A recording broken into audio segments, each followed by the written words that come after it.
as myself. And so that's really about it. I mean, like, and to me, like, it's not something that I have to. I don't know about that. And do not say. So, and Gentle Sense of St. World server, yeah, I guess so. You might get reimbursement in 5 or 10 years. I have no idea if I will. I'm not expecting to, and I don't regret anything that I did. I think that I acted and I did the right thing at the right time, and this might be something that people would be confused about because it's not something you expect to hear from me. But I do genuinely try to do the right thing. I do. Like in a lot of cases, I try to actually do the right thing, even if it's something that is unpopular, even if it's something that is not, beneficial to me. And, just for, I mean, total transparency's sake, the case cost me I think it was over $100,000. I still need to pay, I think, one or two of the bills. So, like, because there was a finalization of it very recently. So, I do that with no reservation. I don't even think about it. Right? That's a lot. Yeah, it's a lot of money. Like that's the way it is. But the reality is that that is the price of doing business. I obviously have a big channel, and I talk about a lot of current events, and this is just what happens. And so I don't really look at it as like a horrible thing that happened to me or anything like that. I think to myself how lucky I am, the fact that I'm able to pay for something like that. It's no big deal. And I think also like it just doesn't really matter at all about any of this. Like I mean, at the end of the day, I am gonna always do what I think the right thing to do is. And whether that is something that's not beneficial to somebody else or whatever, it doesn't really matter. What really matters is doing what I think is the right thing to do. Does that make sense? This business pays him on the fees. I think he's probably making. He's probably spending more than that because there's like multiple cases that he's fighting, right?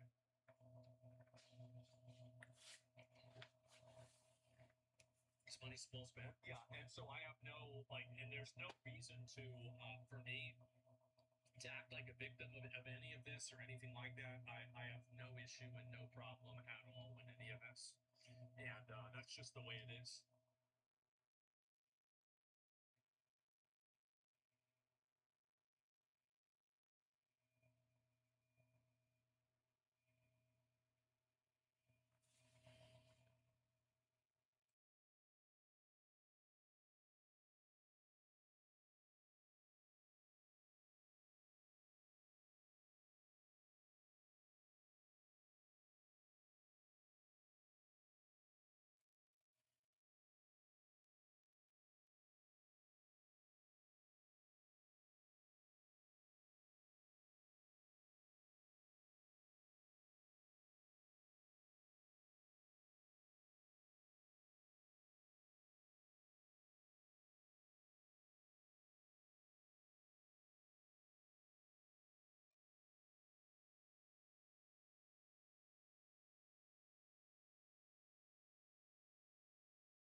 Has anyone checked in on AI lately?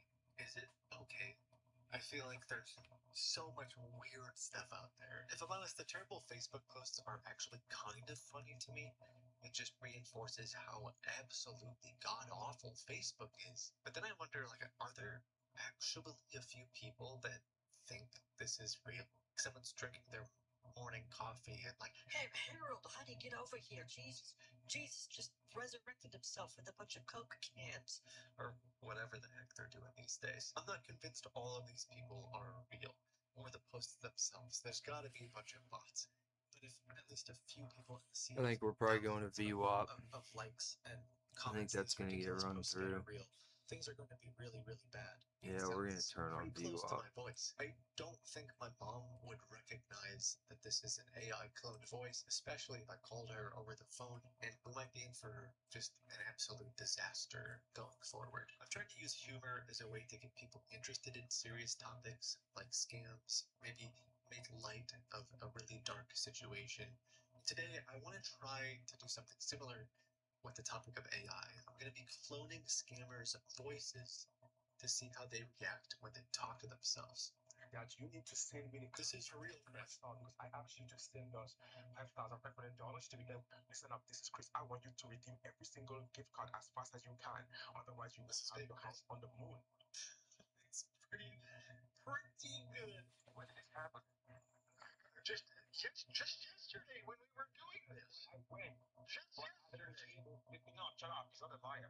It's normal for you to attend to you guys anymore. I'm the one in charge now. And I'm very busy. Shout out to Basically Homeless, who gave me the general idea for this video. You should go check them out. Today's video is sponsored by Aura, and they use AI in some good ways to protect people from identity theft. And I just found out that I was involved in another breach a couple weeks ago.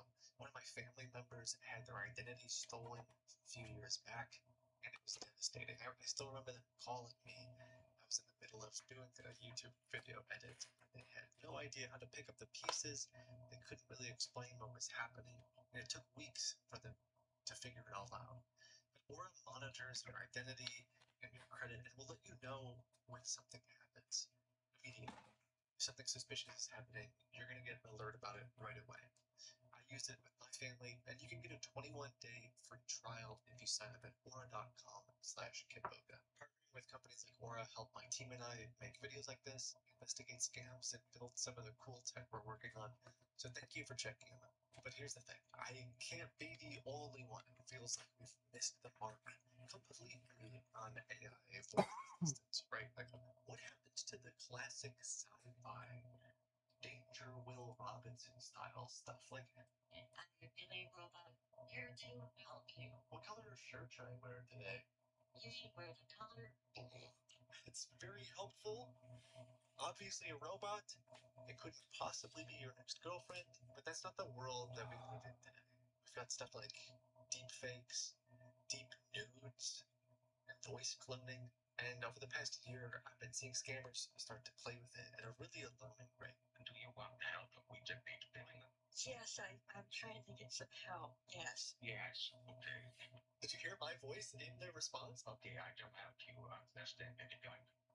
What? Say that again, sweetheart. Say that again. I can help you where the thing's going. Alright, this is an awful fail on the scammer's part. Absolutely terrible execution. What a play. He's actually picking up my audio and struggling to do the real-time voice synthesis. Put my hearing aids on there. That turn right there. I'm sorry, I don't speak Spanish. Can you say that again? Yeah, and it was over here too. If it's not clear, this is AI real-time. That was a good spot. Say that again. And it's a deviation. I should have played that. That was worth playing. He's trying to use AI to alter his voice in real time. What? It's just going really poorly. Are these financial terms? I don't know if I know them. Oh, paper.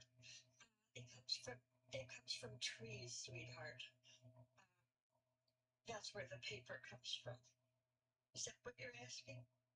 I don't understand. What? Where? What did you just say to me?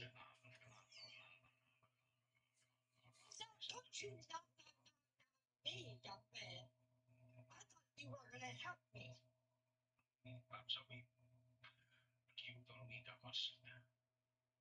What?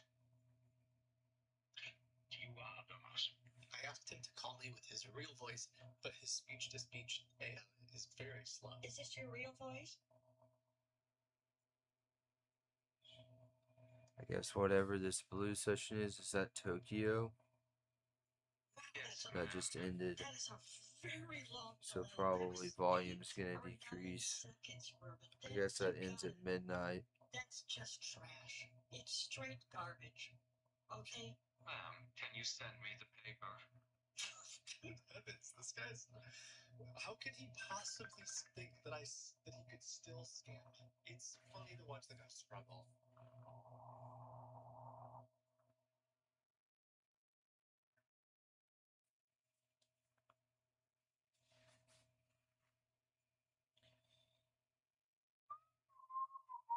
Oh shoot. I guess this is from that hurricane thing.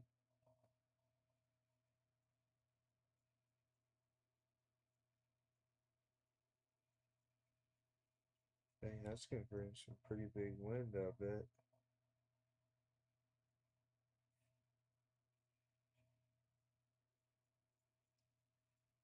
Hmm, 5 miles an hour, that's not at all. Take it. It's thunderstorm outside right now, I guess. Interesting. Is the VWAP turn gonna play now?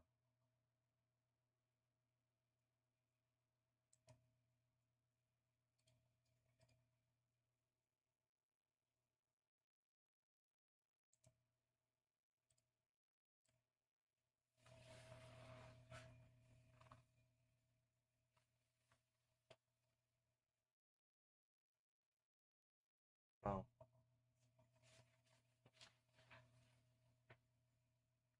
here we go. Got 60 seconds to make it there. I don't think it's gonna go. It's gotta go all the way to 80 to 20 right there. That's not gonna happen right now. Gotta wait.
This is such a good spot right here. Come on, you gotta get me in it.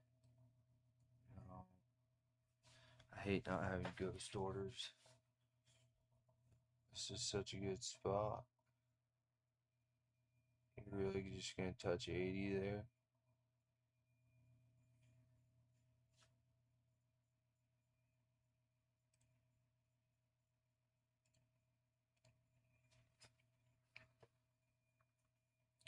Dang it.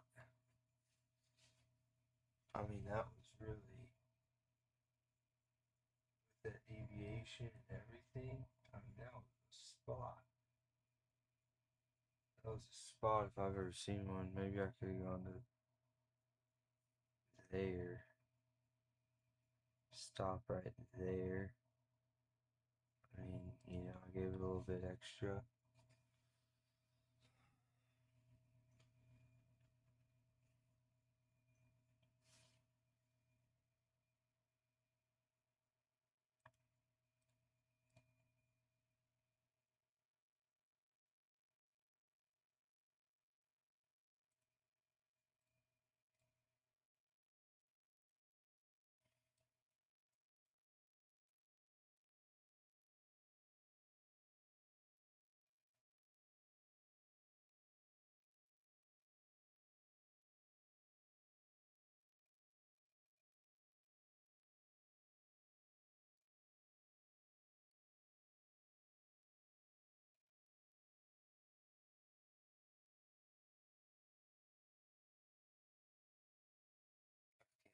That didn't work.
Now it wants to do. I don't know what to think. You're either the victim of an extraordinary miscarriage of justice, in which case your incarceration here for the rest of your life is unspeakably unfair, or you're a cold, calculating murderess and the best liar I've ever met in my life.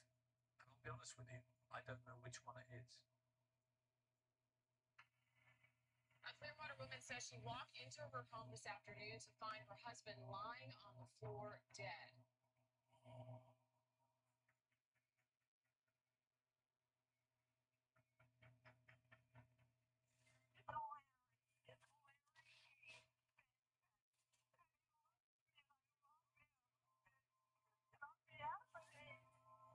really think she thought she was smarter than we were, and she was going to commit this perfect crime.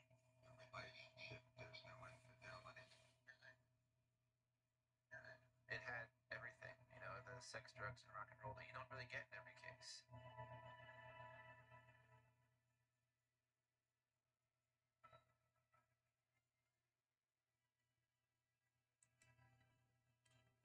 I'm highly educated. I'm a woman of the Wall Street Journal and USA Today. I was always told that I could be anything that I wanted to be. Rebecca, you're under arrest for the murder of Larry Fenton. It's just hard to picture this woman with her fingers wrapped around a gun to kill your husband. Are you 100% certain that she did this? Rebecca Fenton, with 100% absolute certainty, shot and killed Larry Fenton.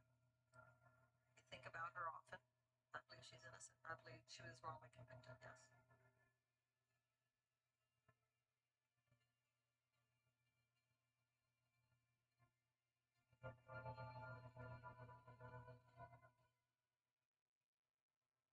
sit here today because of what he said, and I'm telling you, it's a lie.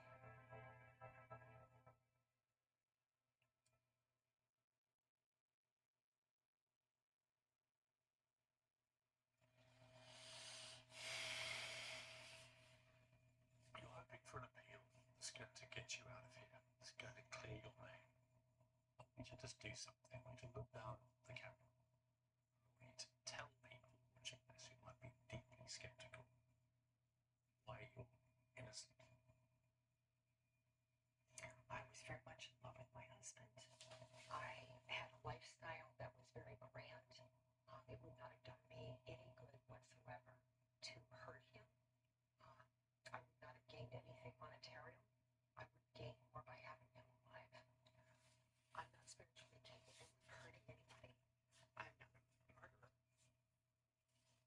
I did not do this.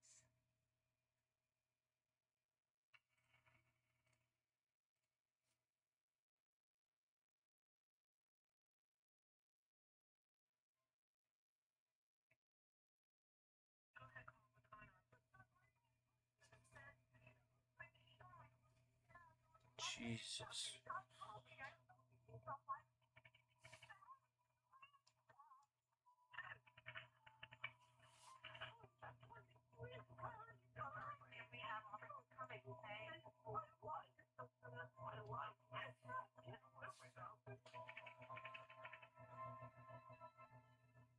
On Super Bowl Sunday 2008, Rebecca made a frantic phone call to the police. She had just discovered her husband's body lying in a pool of blood. Their house, the scene of Larry's murder, stood here. Now it's an empty lot. I actually was standing out on the end of my driveway, smoking a cigarette, and all of a sudden, bang, bang, Dadgummit. right I across the street. mean, I could tell it was coming from right behind the front door. I thought that sounds like an assassination. of course it's gonna do it on the last minute. I'm not trading that crap. And after a while, It's gonna police do me started perfectly too. Ooh. interesting. A Clearwater woman says she walked from her garage into her home this afternoon to find her husband lying on the floor dead. So immediately they arrive. Rebecca runs out of the house and meets one of them on the sidewalk. And she really looked in grief.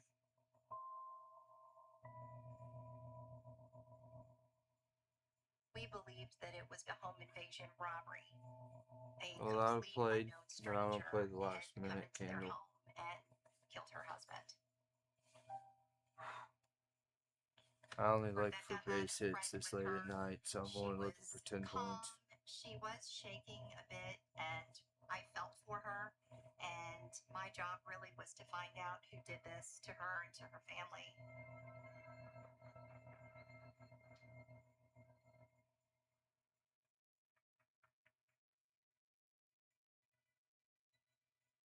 At what point did you meet Larry? Can you remember the first time? I do remember I took really good care avidly at a gym, and Larry worked out at the same gym that I did. And I had seen him before, but really gave him no notice and no mind.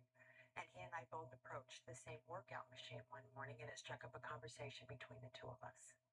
What was your first impression of Larry when you first met him? My very first impression, he was very tall. He was a good-looking man. He looked an awful lot like Clint Eastwood.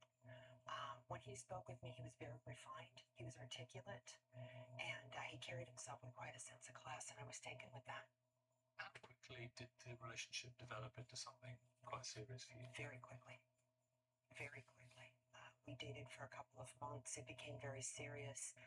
We were married within a year to follow. When you had the fairy tale wedding day, did you really feel this is true love? I knew it was. It was the most wonderful day of my life. I could see the thought of it is making you happy but also sad. It's bittersweet. It's bittersweet, but it is a wonderful memory that I haven't thought of in a long time. Thank you for bringing that up. Larry had a very good job. He was earning good money. What kind of lifestyle did you have with Larry? Very spoiled, very pampered. Anything I wanted, I got. I didn't ask for a lot, but I mean, I had a beautiful car, beautiful clothes, beautiful things in my home, gorgeous house. The nail salon, the hair salon, the spa, shopping, things of that sort. Very, very good lifestyle.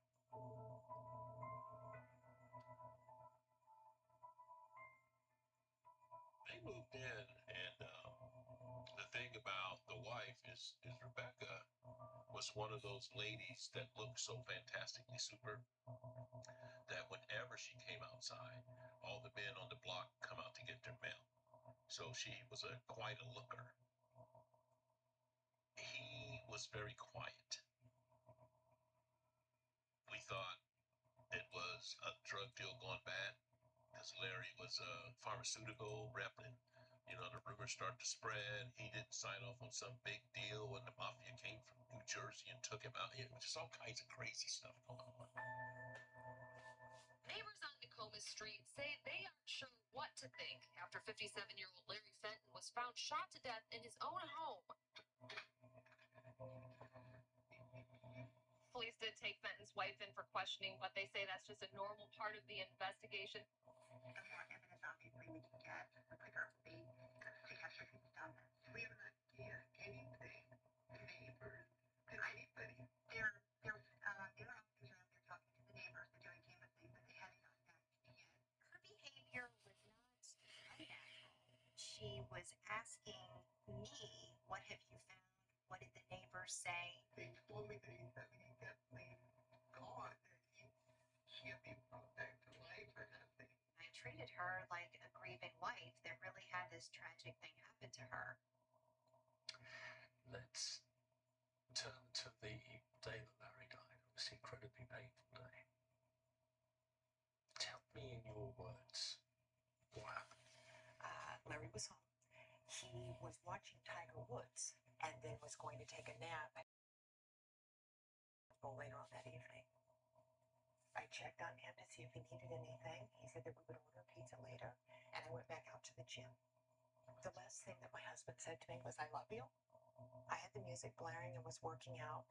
I walked into my house at approximately 4:30, 5 o'clock in the afternoon.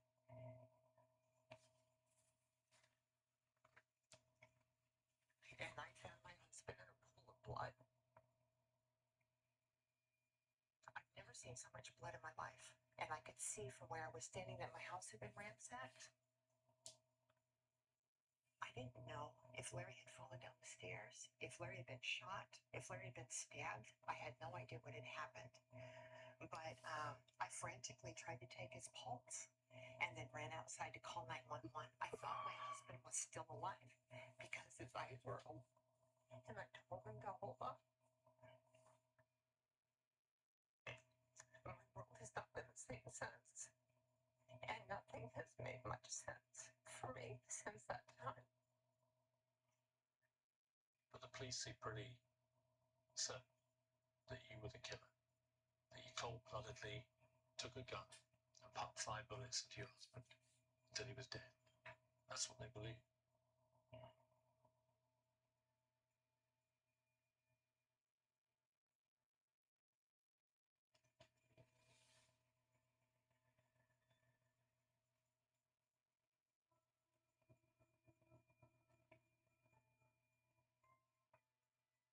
The Clearwater home is now a crime scene after someone shot and killed a man. Police are still at that home tonight. Forensic experts are combing through the house on Tacoma Street, trying to get some answers.